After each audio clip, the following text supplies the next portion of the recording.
So the economic engine phase, it's probably the toughest because your biggest competitor is yourself. In my mind, I think it is, because you're trying to outdo what you did the prior year and previous years to that. You have more eyes on you. You have more haters and doubters. And I feel like you have more pressure because you can't screw up what you've built. You've built this legacy business. You affect so many lives. You have more eyeballs on you, and so you have more expectation on you. And so to try to not screw up what you've built is tough. It's really, really hard. And that's the thing I don't like as much as the other phases, is that you can screw up a little bit more in the startup and the fastest growing. When you screw up when you're an economic engine, you're a lot bigger. It affects a lot of people, and you have a lot more critique because of it.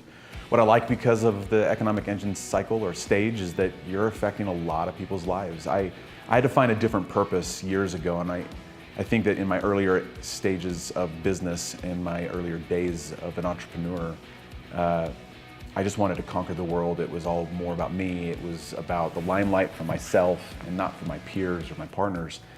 And I think as I've gotten older, and I've done this many, many years now, I feel like when you get to be an economic engine, you have to have a purpose that's greater than the money. The money is anticlimactic, and I think every entrepreneur that gets into this does it for the money.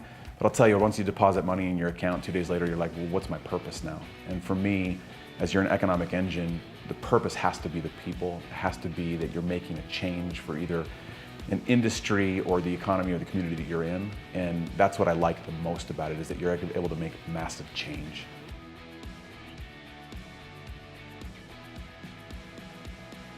I think the economic engine part, the part that I don't like about it is politics play a part of every single company. It's human nature. Sometimes when people are like, I hate the politics, like, well, don't work at a company with more than 10 people then, because if you're gonna get great people to come in and execute, then he or she is gonna have some ego. If you're gonna get great people, they're gonna have some ego. If they have ego, they're gonna have some turf wars. They're gonna think that they're right about things. You're gonna have to debate and fight. You're gonna have to not upset the wrong person. You're not gonna go around someone's back and not let them know about something, or you're gonna pay. It's just human nature. And the best people make you pay. So, but I don't like that part, but it's just reality, and so you can't fight against it. The part that I love about it is, and the reason why I don't like startups, I like playing I wanna be in the big game. I want to play on the world stage. I want to see something that I want to buy and have the balance sheet to buy it.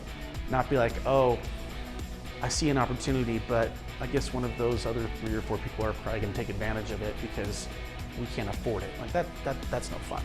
I don't want to play AAA. So I think that's the thing that I don't like about the